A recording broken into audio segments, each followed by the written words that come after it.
Hello everyone, hope आप सभी ने कॉलेज ज्वाइन कर लिया होगा। और ये आप लोग का एक अलग एक्सपीरियंस होने वाला है, क्योंकि आज तक आप अपने स्कूल लाइफ एंजॉय की है। कॉलेज लाइफ एकदम डिफरेंट होती है, क्योंकि इसमें आप पर्सनली और प्रोफेशनली दोनों वे में डेवलप कर रहे होते हैं। आपको बहुत सारी एक्साइटमेंट, बहुत सारी प्रेशर लेके आप कॉलेज में जाते हैं। वहाँ आपको बहुत सारे नई नई चीज़ें देखने को, सीखने को मिलेगी। तो आपने अब तक अपने कॉलेज को एक्सप्लोर कर ही लिया होगा, आपने नए नए दोस्त भी बनाना शुरू कर दिया होगा। तो जो फर्स्ट ईयर होती है, जैसे आपने ज्वाइन किया है, तो ये अभी आपका फर्स्ट ईयर जो होने वाला है वो बहुत क्रूशियल होने वाला है, क्योंकि जितना आपके पास प्रेशर आएगा, जितना आपका एक्साइटमेंट होगा, उतना ही आपके पास नई नई अपॉर्चुनिटी सीखने के, ग्रैब करने के बहुत सारे चांसेस भी आने वाले हैं। अगर आप अभी ये सोच रहे हैं कि अभी हम लोग कॉलेज में आए हैं, थोड़े दिन एंजॉय कर लेते हैं और फिर सेकंड ईयर या थर्ड ईयर में जाके फिर थोड़ा सीरियस होंगे और फिर प्रैक्टिस करना स्टार्ट करेंगे, तो ये आप बहुत गलत सोच रहे हैं। क्योंकि उससे क्या होगा, मान लीजिए आप ऐसा सोच रहे हैं और आपके जो कॉम्पिटिटर है, अभी आपको एक आइडिया तो लग ही गया होगा कि आपका कॉम्पिटिशन किस लेवल के बच्चों के साथ होने वाला है। क्योंकि हर बैच के जो बच्चे का जो माइंड सेट होता है, एक्सपीरियंस होता है, वो अलग होता है। मतलब पुराने वाले बैच का अगर आप देखिएगा आपके सीनियर का, तो हो सकता है उनसे अच्छा लेवल आपका हो, क्योंकि टेक्नोलॉजी इतनी डेवलप हो रही है, सबका कोर्सेज चेंज होते जा रहे हैं, बच्चे बहुत एक्टिव होते जा रहे हैं नॉलेज की तरफ, कोडिंग की तरफ, एआई की तरफ। तो आपको भी उसी हिसाब से अपने आप को सेट करना है। ये नहीं कि आपने सोचा कि मेरे को अभी टाइम लग रहा है, मैं थर्ड सेकंड ईयर से स्टार्ट करूंगा, और आप ये सोच रहे हैं कि जो आपका फ्रेंड है या कॉलेज मेट्स हैं वो भी सेकंड या थर्ड ईयर से स्टार्ट करेंगे। तो ऐसा तो नहीं होने वाला है। हो सकता है उन्होंने कुछ नहीं तो स्टार्ट कर दिया होगा 12th से ही, क्योंकि जैसा कि आजकल की गवर्नमेंट में ही आपने देखा होगा, एजुकेशन सिस्टम भी बहुत एडवांस होता जा रहा है। वो कोडिंग आपको 6-7 से स्टार्ट कर देते हैं, तो आपको भी उसी लेवल से स्टार्ट करनी होगी। हो सकता है कि आपके दोस्त नहीं भी कर रहे हो, वो आपको मोटिवेट कर रहे हो, कोई बात नहीं नेक्स्ट सेमेस्टर से करेंगे, लेकिन आपको ऐसा नहीं करना है।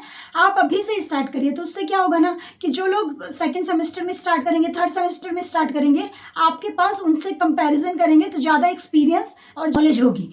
आपके पास जो वो टाइम बचेगा, जब वो सेकंड ईयर थर्ड ईयर में स्टार्ट करेंगे, उस टाइम में आपको क्या करना है कि आपको सीखने के बजाय उसको अप्लाई करना है। मतलब आप इंटर्नशिप देखना शुरू कीजिए, पार्ट टाइम जॉब देखना शुरू कीजिए, फिर आप जाकर कहीं पे भी कुछ प्रोजेक्ट्स बना सकते हैं, आप उसको उस नॉलेज को यूटिलाइज कर सकते हैं।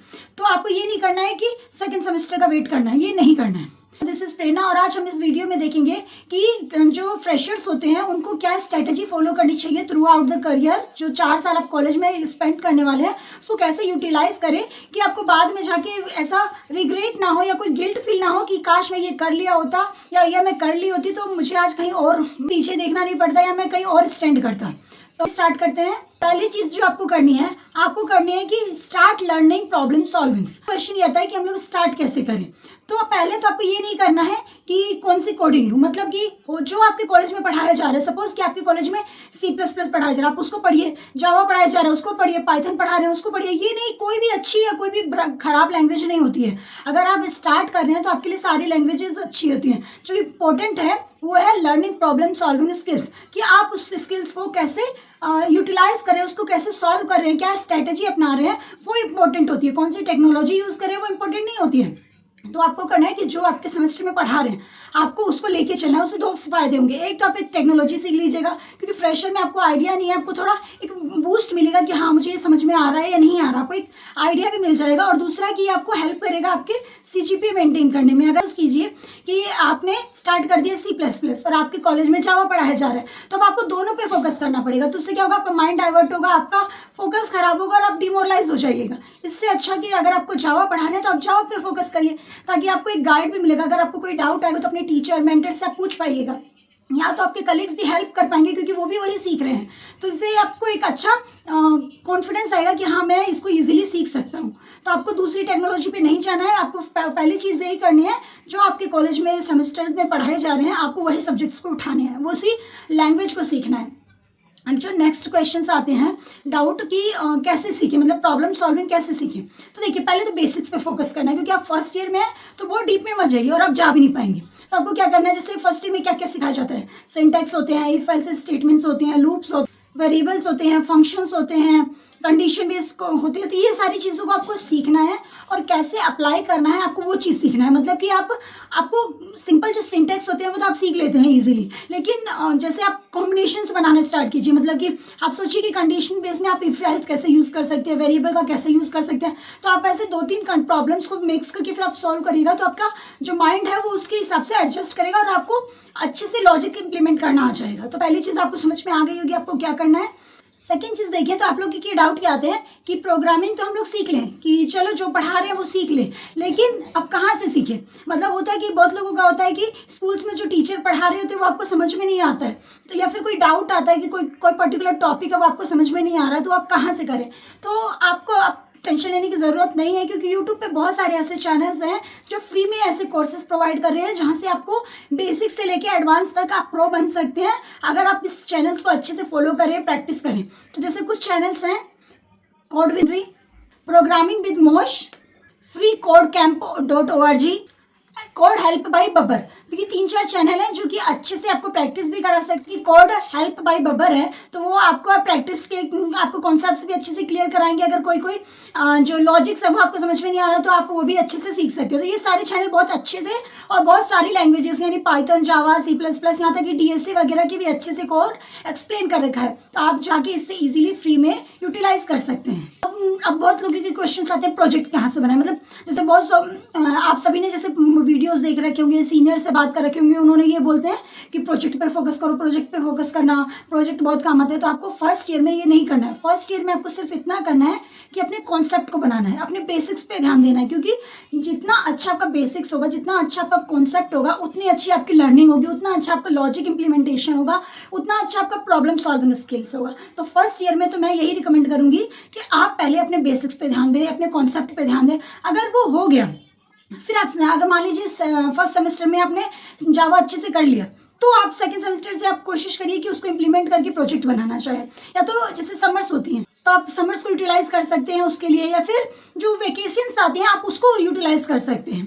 तो आप ऐसा नहीं करना है कि आपको कोई कॉन्सेप्ट उठाया और प्रोजेक्ट उठा के उसको इंप्लीमेंट करने लगे, ये आपको नहीं करना है। आपको सबसे पहले बेसिक्स में फोकस करना है। अब जो नेक्स्ट चीज़ दिमाग में आती है बच्चे के कि हम लोग DSA लें या डेवलपमेंट लें, मतलब 2 चीज़ होती है। हम लोग अगर एज अ बिगिनर बात करें तो 2 फील्ड होती है, DSA या तो डेवलपमेंट। अब DSA क्या होता है? DSA होता है डाटा स्ट्रक्चर एल्गोरिदम। जैसे कि इसमें होता है कि जब बहुत सारी स्किल्स होती है, मतलब ये बेसिकली इसमें आपको बाइनरी ट्री, सर्च ट्री और बहुत सारे एल्गोरिदम्स होते हैं जो आपको पढ़ने होते हैं और उसका इम्प्लीमेंटेशन करना होता है। इससे आपका क्या होता है कि जैसे सर्चिंग, शॉर्टिंग, ये सारी चीज़ें आती है वो DSA में आती हैं। इसका इम्प्लीमेंटेशन बहुत अच्छा होता है और इसमें मतलब ज़्यादातर ये बैकएंड वगैरह के लिए यूज़ होता है, फ्रंट एंड में भी यूज़ होता है, लेकिन ये एक बैकएंड की स्ट्रीम हो गई। दूसरा डेव होता है डेवलपमेंट। उसमें आता है जैसे आप मोबाइल डेवलपर बने, वेबसाइट डेवलपर बने, बैकएंड, फ्रंट एंड, बहुत सारे होते हैं, ये डेवलपमेंट आ गया। तो अगर आपकी कंपनीज, आपके कॉलेज में कंपनीज आती हैं तो आपको क्या करना है कि ज़्यादातर आपको फोकस करना है DSA पे, क्योंकि उससे क्या होगा कि आपको बेसिक्स, DSA से आपका बेसिक बूस्ट होगा, मतलब आप इम्प्लीमेंट करना चीज़ों को सीख रहे होंगे। और कंपनीज जो आती हैं कॉलेज में सेकेंड ईयर में इंटर्नशिप के लिए या फिर थर्ड ईयर में जो फाइनल प्लेसमेंट के लिए, इन सबको चाहिए होता है कि आपका बेसिक्स अच्छा हो, आपके एल्गोरिथम्स अच्छे हो और आप इम्प्लीमेंट करना, वो लोग फिर आपको टाइम देंगे, थोड़ा बहुत आप सीख सकते हैं। बात करें उन कॉलेजेस की जिसमें कंपनीज नहीं आती हैं, तो आपको फोकस करना चाहिए डेवलपमेंट में, क्योंकि अगर आप सीधा मतलब आपके कॉलेज में नहीं आती तो आप क्या करिएगा, अप्लाई करने की कोशिश करिएगा। तो जब आप अप्लाई करने की कोशिश करिएगा तो जो कंपनीज आती हैं ऑफलाइन के लिए, वो चाहती हैं कि हम लोग सिर्फ डेवलपर्स को हायर करें। DSA को भी हायर करती है, लेकिन उनकी एक्सपेक्टेशंस बहुत हाई हो जाती हैं फिर आपसे। तो अगर आपका DSA का कॉन्सेप्ट अच्छा है, आप उसको साइमल्टेनियसली लेकर चलिए, एक साथ मत लीजिए। आप एक काम कर सकते हैं, जैसे आप फर्स्ट ईयर में तो आप करिए कि 15-20 दिन आप DSA को फोकस करिए, मतलब सॉर्टिंग पढ़िए, सर्चिंग पढ़ना तो आपको ये भी पड़ता ही है, लेकिन आप करिए, ज़्यादा टाइम मत दीजिए। आप क्या करिए कि आप उसको फोकस करिए, 1 महीना दीजिए, आपको पता चलेगा कि आपका इंटरेस्ट बन रहा है कि नहीं बन रहा। फिर आप करिए कि डेवलपमेंट पे आइए और वहाँ पे भी 15-20 दिन लाइक मोबाइल डेवलपमेंट को दीजिए, फिर वेबसाइट को दीजिए, पाइथन वगैरह, मतलब सबको दीजिए। आपको फिर आएगा कि आपको कौन से में इंटरेस्ट बन रहा है, आप उस टॉपिक को उठा के फिर उस पर फोकस करिए। ऐसे ब्लाइंडली नहीं जाना है कि आपका दोस्त वो कर रहा है तो मुझे भी ये करना है, ऐसा नहीं। अब कुछ चीज़ें हम लोग देखते हैं कि क्या आपको करना है और क्या नहीं करना है। तो पहली चीज़ कि एक है कि आपने आपको रिस्ट्रिक्ट नहीं करना है कि मुझे सिर्फ फ्रंट एंड डेवलपमेंट में जाना है, तो आपको ऐसा नहीं करना है। आपको फ्रंट एंड के साथ साथ और भी टेक्नोलॉजी को ट्राई करना है, लाइक डेवऑप्स है, क्लाउड है, बैकएंड है, तो अपने आप को रिस्ट्रिक्ट नहीं करना है फ्रंट एंड तक, आपको उसके साथ साथ बैकएंड, क्लाउड, ये सब में भी एक्सप्लोर करना है, क्योंकि आप फर्स्ट ईयर में आपके पास बहुत सारा टाइम है। और जैसे कि आपको पता है कि अभी एआई का मार्केट आ गया, उससे पहले मशीन लर्निंग का था, में होगा कि फ्रंट एंड एआई से मैनेज हो जाएगा, लेकिन बैक एंड के लिए आपको रिसोर्स लेना पड़ेगा, तो अपने आप को अभी से रेडी रखिएगा तो बेटर रहेगा। अपना बेसिक क्लियर कर लिया, उसके बाद आपको जाना है अपने प्रोजेक्ट पे, लेकिन प्रोजेक्ट पे जाने से पहले भी कुछ चीज़ें आपको देखनी है। सबसे पहले आपको क्या करना है कि जैसे आप कॉलेज में आ चुके हैं, तो पहली चीज़ आपको करनी है कि अपनी लिंक्डइन प्रोफाइल बनानी है और एक्स पे प्रोफाइल बनानी है, और अपने जो प्रोजेक्ट्स आप कर रहे हैं या फिर जो अपने आइडियाज़ को उस पर पोस्ट करना स्टार्ट करिए। उससे क्या होगा कि जितना आप पोस्ट करिएगा उतना ही जो सामने वाला, यानी जो हायरिंग पर्सन्स होते हैं वो देखेंगे, उनको अगर आपके प्रोजेक्ट में, आपके आइडियाज़ में इंटरेस्ट आएगा तो वो खुद ही आपके कांटेक्ट करने की कोशिश करेंगे। उससे क्या होगा, आपका नेटवर्क बिल्ड होगा, आपका कनेक्शंस बिल्ड अप होंगे, और आपको एक कॉन्फिडेंस भी मिलेगा। अगर आपके प्रोजेक्ट में कोई प्रॉब्लम्स होंगी तो आपको गाइड भी करते हैं, लाइक गिटहब वगैरह पे अपने आप पब्लिक कोड्स भी डाल सकते हैं। तो ये सब बहुत अच्छे प्लेटफॉर्म्स हैं अगर आप ऐसे प्रोफेशन स्टार्ट कर रहे हैं तो। फिर हम लोग कुछ 5 ऐसे पॉइंट देखेंगे जो आपको करने हैं। तो पहली चीज़ आपको क्या करनी है कि डेली 40 से लेके 60 मिनट तक आपको कोडिंग की प्रैक्टिस करनी है। ये नहीं करना है कि सेकंड ईयर के लिए छोड़ देना है, थर्ड ईयर के लिए, सेकंड सेमेस्टर के लिए आज मन नहीं है कल से करूँगा, ये चीज़ें नहीं करनी है। आप फिक्स कर लीजिए एक टाइम कि मैं यहाँ इस टाइम में 1 घंटा बैठ के कोडिंग करूँगा, वो आपको करनी है। दूसरी चीज़ आपको करनी है कि आपको एक टाइम फिक्स कर लीजिए, वीकली, 15 दिन, 10 दिन पे, कि आप जो अपनी मिस्टेक्स हैं उसको एनालाइज करेंगे। मतलब जैसे आज मैंने कोई लॉजिक लगाया, 15 दिन बाद मैं ट्राई करूंगी कि मैं उसको और ऑप्टिमाइज कर पा रही हूँ या नहीं, या फिर कोई प्रॉब्लम मुझसे बना नहीं तो मैं वो देखूंगी कि ये मेरे से सॉल्व हो रहा है या नहीं। तो आपको ये करना है। थर्ड चीज़ आपको क्या करनी है कि आपको एप्टीट्यूड को इग्नोर नहीं करना है। आपको फर्स्ट ईयर से ही 10-10, 5-5 मिनट एप्टीट्यूड को भी करते चलना है, ताकि जो बाद में एमकेट वगैरह एग्जाम लेते हैं तो उस टाइम आपको फ्रस्ट्रेशन ना हो, क्योंकि बहुत सारी कंपनीज होती हैं जो आपका एंट्रेंस एग्जाम लेती है और उसमें एप्टीट्यूड भी आता है। तो आपको अभी से ही फोकस करना है एप्टीट्यूड पे भी। फोर्थ चीज़ आपको करनी है कि अपने सीजीपीए को मेंटेन रखना है। एटलीस्ट मैं ये नहीं कह रही कि 8-9 ऐसे रखिए, लेकिन कम से कम 7.5 से अबव अपनी सीजीपीए रखिए।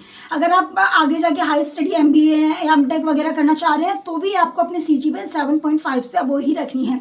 इसीलिए मैंने कहा था शुरू में कि वही प्रोजेक्ट्स या फिर वही आप जो आपके कॉलेज में पढ़ाया जा रहा था, क्योंकि सीजीए में भी हेल्प मिलेगी, और आप जो प्रोजेक्ट बनाएंगे वो आप 3rd ईयर या 4th ईयर में हेल्प मिलेगी, आप उसको दिखा भी सकते हैं। तो आपको ऐसे सब्जेक्ट्स ही उठाने हैं, ऐसे लैंग्वेज उठानी है और ऐसे प्रोजेक्ट उठाने हैं जो आपके कॉलेज में यूज़ हो सके। फिर उसके बाद क्या करना है, आपको अपने आप को सिर्फ कोडिंग तक रिस्ट्रिक्ट नहीं करना है। आपको जैसे बहुत सारी कल्चरल एक्टिविटी, बहुत सारे क्लब्स ज्वाइन होते हैं, तो आपको उनमें पार्टिसिपेट करना है। उससे क्या होगा कि आपका नेटवर्क बनेगा, आपके कनेक्शंस बनेंगे, तो उससे क्या होगा कि आपको कोई हेल्प चाहिए होगी या फिर रेफरल चाहिए होगा तो वो ईजिली आपको मिल जाएगा। उसके बाद आपको क्या करना है कि आपको अपना एक रेज्यूमे बना के रखना है। आप जब भी कोई चीज़ प्रोजेक्ट बनाएं, कुछ करें या फिर इंटर्नशिप करें तो उसमें हेल्प मिलेगी, और आप जो भी करते जाए उसमें ऐड करते जाएं। लेकिन आपको ये नहीं करना है कि जब मैं अप्लाई करना होगा तभी मैं बनाऊंगा। आपको पहले से ही एक रेज्यूमे बना के रखना है। कैसे बनाना है आप बोलिएगा तो उसका भी एक वीडियो बना दिया जाएगा कि डोंट्स होते हैं रेज्यूमे में, क्या टेम्पलेट होना चाहिए, कैसा होना चाहिए, और वो सारे आपको फ्री में मिल भी जाएंगे गूगल पे, तो आप यूज़ कर सकते हैं और आप उसको फॉलो करें। कुछ मिस्टेक्स देखते हैं जो आपको नहीं करना चाहिए, और ये ऑलमोस्ट सबको ही करता है। पहली चीज़ कि डीएसए और डेवलपमेंट दोनों को एक साथ नहीं लेना है, एक ही करके उठाना है। ये नहीं कि मैं डीएसए 15 मिनट पढ़ रहा हूँ, 15 मिनट में डेवलपमेंट का कर रहा हूँ। आप कंफ्यूज हो जाइएगा, आप कहीं के नहीं रहिएगा, क्योंकि अभी आपको लगेगा कि हाँ मैं डेवलपमेंट में वही तो लॉजिक, डीएसए वाला ही तो लॉजिक इम्प्लीमेंट कर रहा हूँ, लेकिन जब आप, और ये तो बेसिक्स लेवल है, जब आप एडवांस लेवल पे जाइएगा, प्रोजेक्ट लेवल पे जाइएगा, आप इंप्लीमेंट करिएगा तो आपको डिफरेंस ईजिली दिखेगा। तो बेस्ट यही है कि आप एक एक करके उठाइए। दूसरी चीज़ क्या करनी है, अपने आप को डीमोटिवेट नहीं होने देना। अपनी जर्नी को दूसरे से कंपेयर नहीं करना है। अपने जैसे कि मेरे को 6 सीजीपीए आया, दूसरे को 8 आया, तो मुझे ये नहीं करना है कि मेरे को 8 क्यों नहीं आया। आप अपने आप को फोकस करिए, अपने लर्न उस पर स्टडीज़ पे फोकस करिए, अपने सीजीपीए को बढ़ाइए कि आपको पिछली बार 6 आया था तो इस बार 7 आए। लेकिन ये नहीं करना है कि उसको 8 आए, क्योंकि आप अगर उसको फोकस करिएगा तो और डिमोरलाइज होइएगा, और हो सकता है इस बार 6 की बजाय 5.5 ही आए तो और कम हो जाएगी आपकी सीजीपीए। तो आपको दूसरे को फोकस नहीं करना है, आपको अपनी चीज़ों पे फोकस करनी है, अपनी लर्निंग पे फोकस करनी है, अपने में प्रोग्रेस देखना है। और लास्ट चीज़ और बहुत इंपॉर्टेंट चीज़ है कि अपने ब्रेक को वेस्ट नहीं करना है, मतलब अपने समर ब्रेक्स को वेस्ट नहीं करना है। बहुत लोग सोचते हैं कि समर ब्रेक मतलब घूमने का टाइम। ठीक है, आप घूमिए, एंजॉय करिए, लेकिन आपको क्या करना है कि उन समर ब्रेक्स में कोई प्रोजेक्ट उठा लीजिए, कोई इंटर्नशिप उठा लीजिए, या किसी को ज्वाइन कर लीजिए जो आपके सीनियर वगैरह हों, उसके छोटे मोटे हेल्प कर दीजिए, ताकि आपको आइडिया लगे कि वो कैसे प्रोजेक्ट बना रहे हैं। या फिर बहुत सारे फ्री चैनल्स हैं जहाँ पे भी आप प्रोजेक्ट्स वगैरह उठा सकते हैं। प्रैक्टिस कर सकते हैं तो आप वो करिए, लेकिन अपने समर्स को वेस्ट नहीं करना है। तो hope you like this video, thanks for watching.